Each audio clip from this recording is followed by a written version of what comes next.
What's up everybody, welcome to Top 10 Character Moments. Today we're breaking down my list for the top 10 best moments of everyone's favorite Earth/Metalbender, Toph Beifong. Be sure to tune in every Friday to watch my latest top 10 video. Also, make sure to subscribe to the channel, and if you have, tell everyone you know that this is the place to be.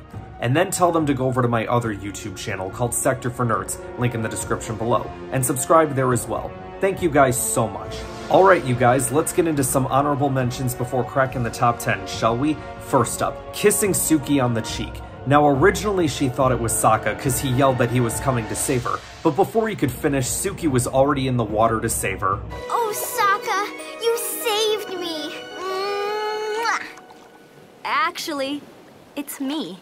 Oh, well, you can go ahead and let me drown now. Next up, nicknaming the Fire Lord. Oh, sorry. Didn't mean to offend you, Phoenix King of getting his butt whooped. Wasn't that good, but better than Suki's. Yeah! Or how about King of the guys who don't win?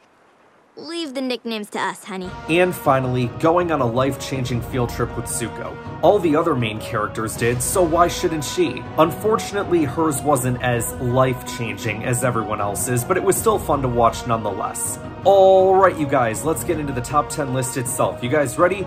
Here we go. At number 10, joining Team Avatar. I remember first time watching this being like, wait a minute, we're adding another member to this group? I don't know if this is gonna work. Turns out I was completely wrong because I enjoyed Toph and everything she brought to the table. Her leaving her family and joining the crew was one of the best decisions she ever made for herself. At number 9, saving her friends from the sinking library. Unfortunately, she wasn't able to save Appa as well, but Toph chose the group over the one. She did what she needed to do in that moment, and I commend her for that. At number 8, having tea with Iroh. This was an out-of-nowhere moment that I was all here for. Most of their chat is about Zuko, but also this idea that Toph assumes everyone thinks she's weak. Iroh tells her that he didn't pour her tea because she thought she couldn't, rather because he was just being nice and he wanted to. Both Toph and Iroh got something out of their encounter. For Toph, it's okay to have people help you out of the goodness of their hearts. And for Iroh, the idea that he needs Zuko as much as Zuko needs him. At number 7, chatting with Zuko about Iroh. Forget about the life-changing adventure thing, this is the best Toph and Zuko moment. Zuko feels so much regret stabbing Iroh in the back. Oh, I'm sorry, you feel bad, Zuko? How'd you think I felt after that Book 2 finale? Up until that point, man, Iroh had given you so many freaking chances to change, and you squandered every single one of them. In all seriousness, though, I loved this conversation because Toph is like, I once had a long conversation with your uncle, and all he could do is talk about you. And then Zuko's face lit up like a kid on Christmas Day. Toph continued by saying, it was annoying, but also very sweet. Your uncle wanted you to find your own path, and you did. He'd be proud.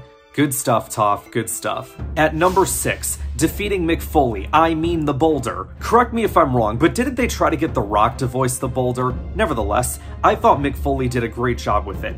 I don't know, maybe I'm just biased as a fan of professional wrestling, but this was like our introduction to Toph. And I sat there like, how is this blind little girl gonna defeat the Boulder? Turns out she's like the female version of Daredevil, but with earthbending powers. This was such a great way to introduce her into the show. At number 5, saving her family from Kuvira and her army. In The Legend of Korra Season 4, Toph makes her return to the Avatar universe. One of the things she does is help with the rescue of her daughters, Lin and Sue. After Kuvira's army has them surrounded, Toph shows up and takes them all out. Man, I really wanted her to fight Kuvira so bad. Toph would have wiped the floor with her. But it wasn't about that. It was about saving her family, and she did exactly that.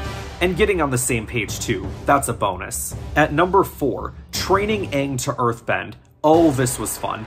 Toph is one of those coaches that really gets her players into shape, and she don't give a darn how harsh she might be.